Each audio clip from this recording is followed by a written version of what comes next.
Voici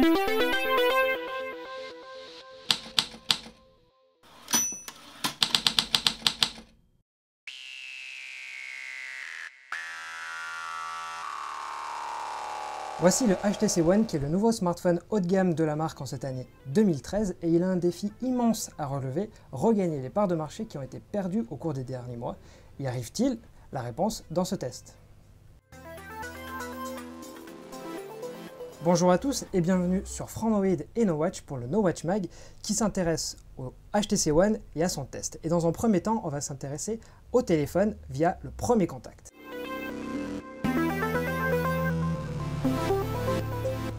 Alors ce téléphone a un châssis entièrement en aluminium comme vous pouvez le voir sur le dos. Donc ici c'est une version grise, sachant qu'il existe une autre version qui est noire. Donc les opérateurs ont préféré la version grise, moi je la trouve plutôt jolie, c'est une question de goût. Alors la particularité de ce téléphone, c'est d'avoir un écran 1080p et donc c'est un peu comme tous les concurrents sur le secteur, c'est-à-dire le Sony Xperia Z, le Galaxy S4, qui ont tous cédé aux sirènes du 1080p, mais tous les autres ont mis des écrans encore plus grands, alors que ici, on a juste du 4,7 pouces, et donc les gens qui n'aiment pas des écrans toujours plus grands seront heureux de voir que HTC va à contre-courant. L'écran est résistant avec la technologie Gorilla Glass 2, c'est-à-dire qu'il est résistant aux rayures, mais aussi aux différents chocs qu'il pourrait avoir, donc ça c'est une très bonne nouvelle. Pour avoir le téléphone depuis plus d'une semaine, il n'a aucune rayure et ça c'est plutôt une bonne nouvelle, surtout quand on sait que le téléphone coûte quand même 650 € en version due.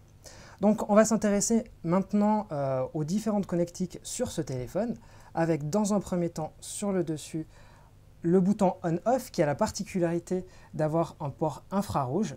Donc ce port infrarouge, il va vous permettre de contrôler la télévision, votre box, comme vous avez l'habitude de le faire, mais ici, c'est directement depuis votre téléphone. Au niveau de la prise en main, c'est pas forcément quelque chose de très bien, parce que comme vous pouvez le voir, que je le tienne de cette main, ou alors de celle-ci, en fait, mon doigt, il est absolument pas sur le bouton on-off, et donc ça demande une certaine gymnastique pour au final arriver à appuyer dessus. Ensuite, on retrouve à côté un jack de 3,5 mm, c'est du grand classique sur Android, et même sur les téléphones en général. Ensuite, si on regarde cette partie, la partie droite, on voit qu'il y a les touches du volume et elles ont la particularité de ne pas être en relief, comme vous pouvez le voir juste ici. Et le petit problème, c'est que le téléphone, lorsqu'il est dans votre poche, vous allez avoir beaucoup de mal à gérer ce volume parce que, justement, vous ne savez pas si vous appuyez en haut ou en bas. Ensuite, si on regarde en bas, on voit qu'il y a un micro USB 2.0 qui permet donc très classiquement de recharger le téléphone et aussi de transférer des données depuis l'ordinateur, mais il est surtout compatible MHL, c'est-à-dire qu'en connectant par exemple un HDMI, vous allez pouvoir transférer le contenu de l'écran vers une télévision, ou alors vous allez pouvoir mettre une clé USB et transférer très facilement le contenu. Donc ça c'est vraiment un aspect positif qu'on retrouve très souvent sur les téléphones Android. Enfin, vous voyez ici l'emplacement pour la carte micro-SIM qui est accessible via une petite pointe qui est donnée dans la boîte du téléphone et c'est très important de l'avoir sinon vous ne pouvez pas changer la carte micro-SIM. On va maintenant regarder les deux boutons Android et vous allez être probablement surpris parce que généralement sur Android il y a 3 boutons et là il n'y en a que 2. En fait HTC a décidé tout simplement d'enlever le bouton multitâche. Alors en gros comment ça marche maintenant? Il y a le bouton retour qui a sa fonction classique, il y a le bouton accueil qui, lorsqu'on appuie une seule fois, revient sur l'accueil, mais il va avoir plein d'autres fonctions. Si on appuie 2 fois rapidement, on va voir le multitâche qui a au passage une nouvelle interface, et si on appuie longuement, on va voir Google Now, parce que pour rappel, ce téléphone est sur Android 4.1 Jelly Bean. Donc au final, ce bouton accueil qui a plusieurs utilités à la fois, c'est extrêmement compliqué à appréhender. Au niveau de la prise en main, c'est assez difficile parce que, comme vous pouvez le remarquer, les doigts ne vont naturellement pas sur ces deux boutons. Il faut donc faire un peu de gymnastique pour aller pile poil sur le bouton retour ou pile poil sur le bouton accueil. Donc au niveau de la prise en main, c'est pas terrible et au niveau de l'ergonomie, du fait qu'il manque un bouton, c'est pas très bien non plus. On va maintenant regarder les deux enceintes en façade qui sont donc la technologie Boom Sound. Alors la particularité, c'est d'avoir un très bon son et cette cette fonction, elle va prendre tout son sens lorsque vous allez écouter des vidéos. Par exemple, vous êtes à la machine à café et vous avez vu la dernière vidéo de Pandarou sur YouTube et vous avez forcément envie de la partager avec vos amis. Et du coup, le fait d'entendre le son de manière parfaite grâce à BoomSound, c'est vraiment un aspect positif. A l'inverse, BoomSound, il y a un petit problème, c'est si vous êtes dans les transports en commun, les amoureux de Justin Bieber vont vous le faire partager un peu trop fort, et ça, c'est vraiment un inconvénient de cette technologie BoomSound. Ce téléphone est compatible Beats Audio, on était habitué chez HTC, et maintenant, en fait, cette fonctionnalité, elle se dégrade au fur et à mesure des versions parce qu'il n'y a plus que maintenant un bouton on-off. Avant, il y avait un equalizer qui permettait vraiment de personnaliser son expérience sonore, alors que maintenant, c'est vraiment le strict minimum en la matière. Voilà, c'était grosso modo ce qu'il y avait à dire sur ce premier contact. Si on regarde le téléphone, il est un peu plus épais, un peu plus lourd, un peu plus haut, mais moins large que le HTC One X, qui était l'ancien modèle phare. Donc, en fait, ça n'a quasiment pas bougé et la prise en main est équivalente. Pour rappel, ce téléphone sera disponible à la fin mars pour 650 € dans toutes les crèmeries. Et maintenant qu'on a vu ce premier contact, on va s'intéresser à toute la partie matérielle.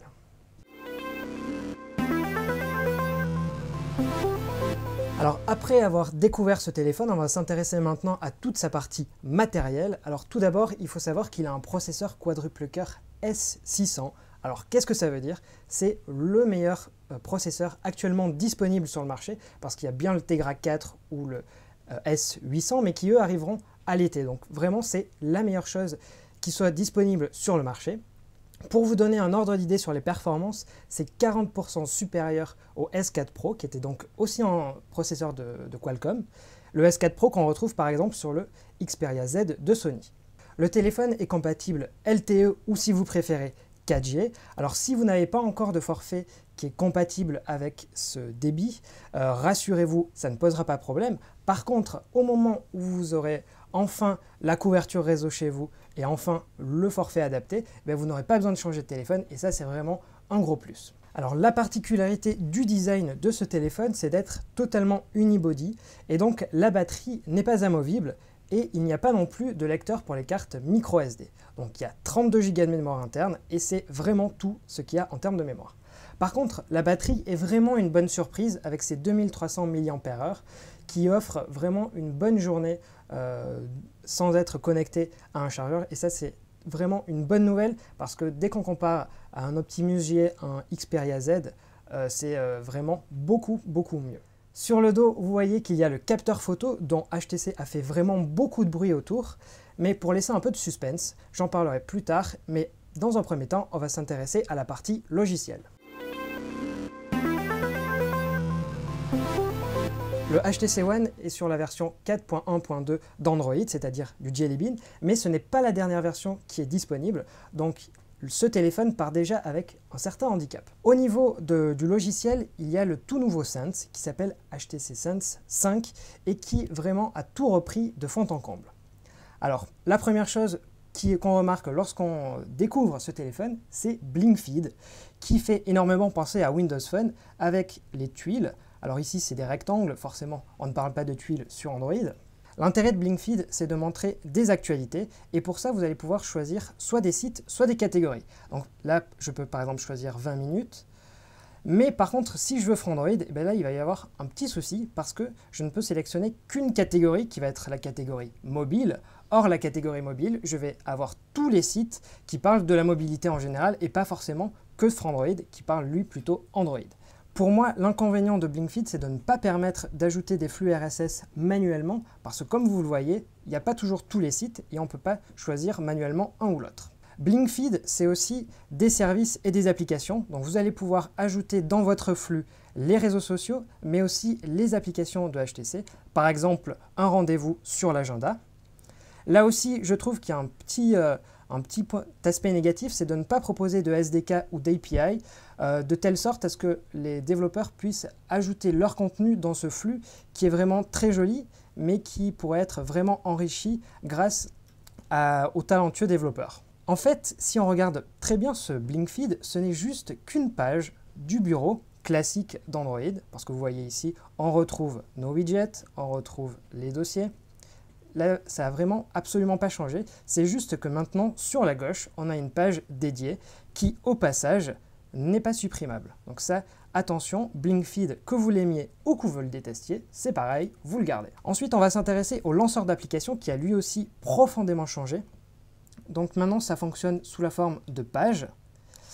Et petit aspect négatif, comme vous pouvez le voir ici, si je veux afficher 2 pages à la fois, c'est absolument pas possible parce que voilà, ça scrolle et c'est assez embêtant. Donc ça, c'est un petit aspect négatif, mais bon, à la limite, on s'y fait. En termes de fonctionnalité, il y a la possibilité de créer 2 dossiers, mais il faut quand même vraiment s'approcher du téléphone pour remarquer qu'il s'agit soit d'une application, soit d'un dossier, parce que la différence n'est pas énorme. Par contre, là où ça m'énerve vraiment, c'est le support du bouton retour. Sur Android, le bouton retour fait qu'on revient en arrière, et ça paraît logique, sauf qu'ici, quand on appuie, ça ne fait rien. Du coup, il faut soit appuyer sur le dock, soit appuyer sur le bouton accueil, ce qui n'est pas forcément très logique. Donc, c'est certes beau, c'est certes, voilà, comme vous pouvez le voir ici, assez bien fait, mais en termes d'ergonomie, il y a vraiment des petits détails qui me chagrinent énormément. On va maintenant regarder les notifications, qui sont donc les notifications améliorées de Jelly Bean. La particularité, c'est de pouvoir déplier le contenu avec 2 doigts. Normalement, on est sur la version 4.1.2 d'Android, donc ça devrait être également utilisable à un doigt. En tout cas, c'est possible sur Android de base, mais HTC n'a pas fait ce choix. Donc c'est un peu dommage, mais bon, au final, les notifications qui sont améliorées sont déjà un très bon point. Par contre, ce qui me manque énormément sur HTC Sense, ce sont les petits paramètres rapides qu'on retrouve sur le haut de l'écran. Par exemple, activer le mode avion, activer le Wi-Fi. Ici, il faut forcément aller dans les paramètres, choisir ce que l'on souhaite activer. Et du coup, ça nous oblige à sortir de l'application de laquelle on était jusqu'alors. Et vraiment, c'est un parcours utilisateur qui est assez complexe pour au final une utilisation très simple. On va maintenant s'intéresser à HTC Sense TV qui utilise donc le port infrarouge que je vous ai montré tout à l'heure sur le bouton On-Off. Donc Sense TV, c'est un programme télé intelligent parce que il va fonctionner à la base de recommandations. La première fois que vous allez démarrer l'application, ça va vous demander quel programme vous préférez et quelle chaîne vous préférez. Ensuite, il va vous faire des recommandations et par exemple, dans mon cas, il va me dire qu'actuellement, il y a MacGyver et que si je le veux, je n'ai qu'à appuyer dessus et la télé va s'allumer sur D8. Mais ça, c'est qu'une petite fonction de HTC Sense TV parce qu'il y a aussi les films. Donc c'est un exemple. Imaginons que j'ai envie de regarder un film, mais qu'il ne soit pas encore diffusé. Voilà, qu'il soit par exemple à 14 h. Eh bien, je vais pouvoir lui demander à ce qu'il mette en place un rappel et donc à ce moment-là, le HTC One me dira « Attention, ce programme démarre dans quelques minutes, n'oublie pas d'allumer la télé ». Mais HTC Sense TV, c'est aussi l'utilisation comme une télécommande où vous allez retrouver très classiquement le changement de volume, le changement de chaîne, comme si vous aviez une véritable télécommande. Donc ça marche avec votre télé, votre box ou tout autre périphérique du style. Maintenant qu'on a regardé toute la partie logicielle, on va s'intéresser à un univers sur lequel a bossé énormément HTC, qui est la photo. HTC a développé tout un univers autour de la photo, et notamment autour du capteur qui est intégré au HTC One.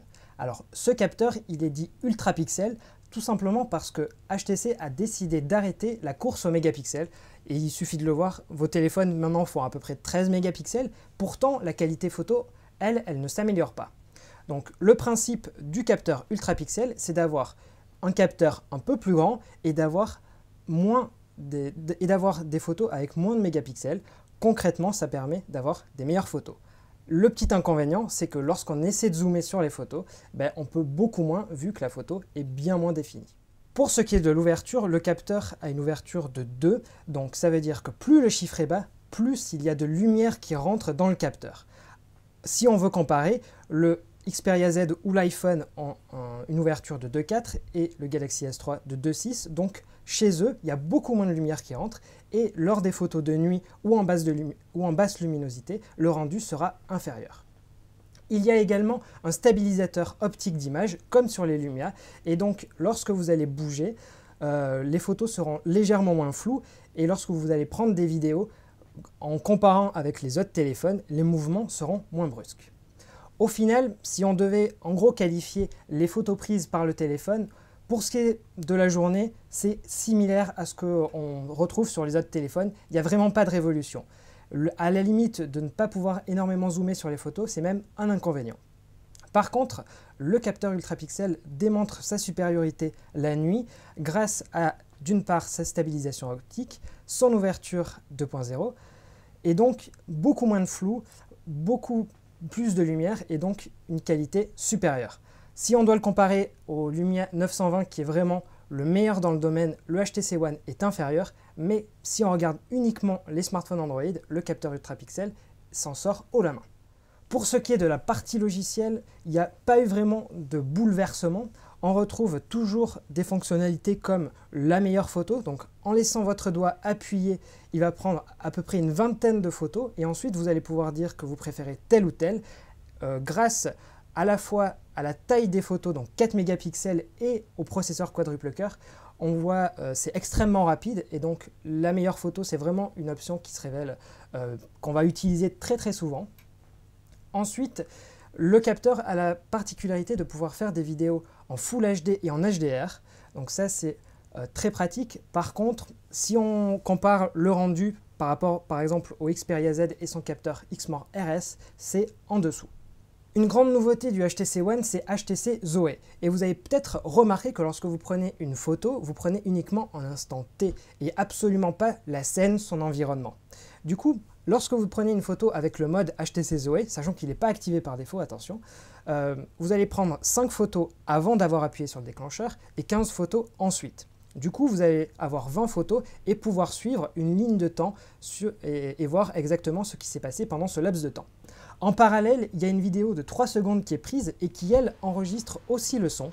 Donc vous allez vraiment être plongé dans l'environnement dans lequel a été prise cette photo, qui est maintenant une photo en gros améliorée. Donc c'était une seule partie de Zoé. Maintenant, on va continuer avec Zoé Share, qui est un service web qui permet d'héberger jusqu'à 10 photos et vidéos dans des Zoé. Et vous allez obtenir un petit lien que vous allez ensuite pouvoir partager à vos amis et montrer les photos d'un événement. HTC Zoé Share est pratique parce que ça va vous permettre très facilement de partager du contenu, mais à l'inverse, il y a 2 inconvénients. D'une part, c'est public, donc n'importe qui peut voir vos photos, et d'autre part, c'est disponible que pendant 90 jours, donc il ne faut absolument pas compter sur Zoé Share comme un moyen de stocker vos photos. Maintenant, on va regarder un peu plus la galerie photo, qui donc intègre notamment Zoé. Alors sur l'écran d'accueil, vous allez voir ici vos photos, mais également les réseaux sociaux. Et donc vous allez voir tous vos amis, toutes les photos qu'ils ont mis soit sur leur galerie, soit sur leur mur. Mais nous, ce qui nous intéresse bien évidemment, c'est les photos qu'on a prises. Donc il y a plusieurs traits qui sont disponibles, soit par album, ça c'est assez classique, où on va retrouver Dropbox, Facebook, Flickr et tous ces réseaux auxquels on est habitué à utiliser. Ensuite, il va y avoir la localisation, c'est-à-dire que si vous avez activé la localisation sur vos photos, vous allez pouvoir regarder quelles photos ont été prises à tel ou tel endroit. Et ensuite, vous allez pouvoir, par exemple, voir que cette photo a été prise chez moi. Le troisième tri disponible dans la galerie, c'est par événement. Alors, lorsque vous prenez une photo, il y a à la fois une date et une heure, mais aussi une localisation qui sont associées à chaque cliché. Du coup, le téléphone va, grâce à un algorithme, essayer de regrouper des photos ensemble et ensuite créer un événement. Donc là, vous voyez un exemple. Et ça ne marche pas forcément très bien parce qu'il y a des photos à la fois de Paris et à la fois de chez moi qui sont normalement temporellement assez distantes. Mais ce qui nous intéresse dans les événements, c'est surtout le petit montage qui est proposé. Et ce montage va reprendre toutes les photos et vidéos de cet événement et mettre tout ça dans une vidéo de environ 30 secondes.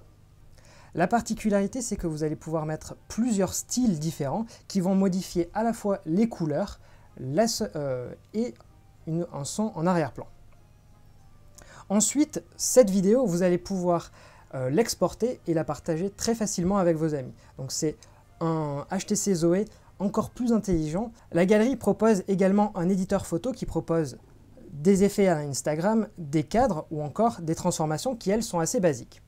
Mais HTC Zoé prend 20 photos pour rappel. Du coup, on va vraiment pouvoir utiliser cette fonctionnalité pour créer de véritables photos intelligentes. Par exemple, il y a un objet qui vous dérange dans l'arrière-plan, mais si sur les 20 photos, il disparaît, vous allez pouvoir demander à le supprimer.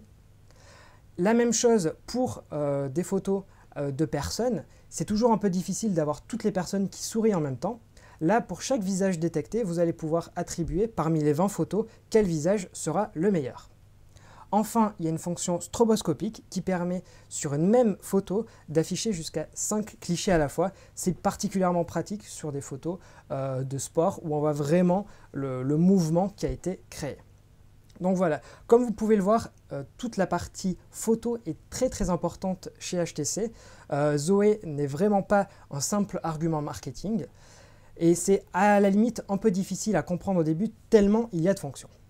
Mais bon, maintenant qu'on vous a tout expliqué, on va passer à la conclusion de ce téléphone.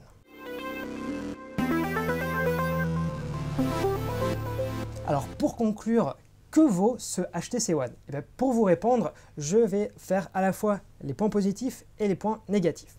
Alors, les points positifs, tout d'abord, le design du téléphone. Et vraiment, il n'y a pas à redire, avec un châssis entièrement en aluminium. Quand on paie un téléphone à environ 650 € en version nue, on attend quand même des matériaux à la hauteur. Et là, c'est vraiment le cas. Ensuite, il y a toute la partie matérielle et notamment le processeur, qui est le dernier modèle disponible sur le marché, qui est vraiment le top du top. Donc, en achetant ce téléphone, il n'y a pas d'obsolescence programmée, entre guillemets. Vous achetez votre téléphone et clairement, il ne sera pas démodé ou quoi que ce soit dans quelques mois.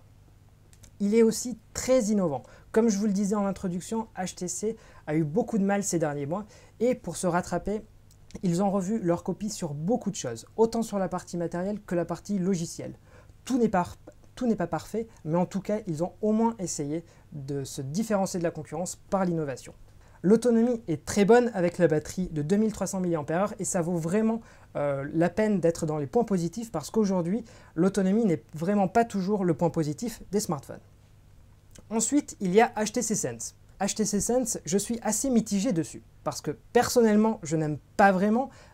L'interface d'Android, il est assez difficile de s'y retrouver, contrairement à par exemple une interface de base d'un Nexus 4 ou alors celle d'un Xperia Z qui elle est assez proche. Ici, il y a vraiment quasiment tout qui est revu et c'est même un peu bizarre parfois parce qu'on recherche là où HTC a caché les fonctionnalités.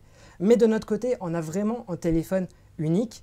HTC est le seul avec cette interface et du coup, c'est vraiment une question de goût et de point de vue. Si j'étais vous, j'irais me déplacer en point de vente et j'irais regarder entre le One, entre le Xperia Z, les mettre l'un à côté de l'autre et dire « Ah ben je préfère cette fonctionnalité plutôt qu'une autre ».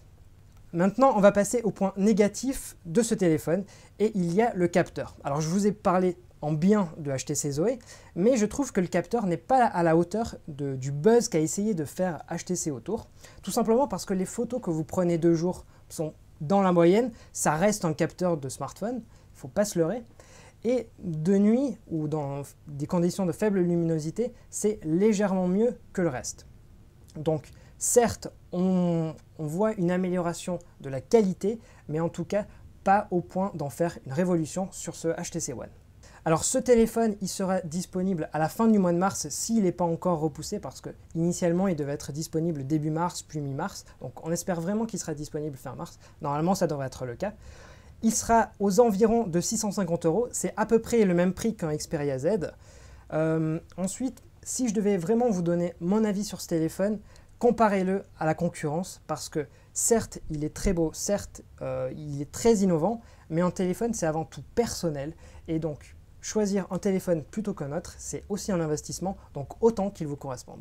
Alors merci à tous d'avoir suivi cette vidéo. Comme vous avez pu le remarquer, j'ai pas pu parler de tous les éléments de ce téléphone parce qu'il y a vraiment beaucoup de nouveautés. Par exemple, j'ai oublié de parler du fameux micro avec 2 membranes qui permet de capter un meilleur son dans les vidéos. J'ai pas parlé non plus du mode enfant qui plagie un peu Windows Phone. Mais bon, il y a tellement de fonctionnalités qu'on aurait fait une vidéo de plusieurs heures sinon. Du coup, si vous voulez tout savoir sur ce téléphone, il y a 2 endroits essentiels. Le premier, c'est le test du HTC One sur Frandroid et sur ce site en général qui vous parle de toute l'actualité Android. Mais il y a aussi le podcast Upload qui est disponible sur NoWatch et qui parle de la mobilité en général et je vous invite vraiment à l'écouter. Du coup, je n'ai plus qu'une chose à vous dire. Merci de m'avoir écouté et n'hésitez surtout pas à poser vos questions dans les commentaires parce que je me ferai un plaisir d'y répondre.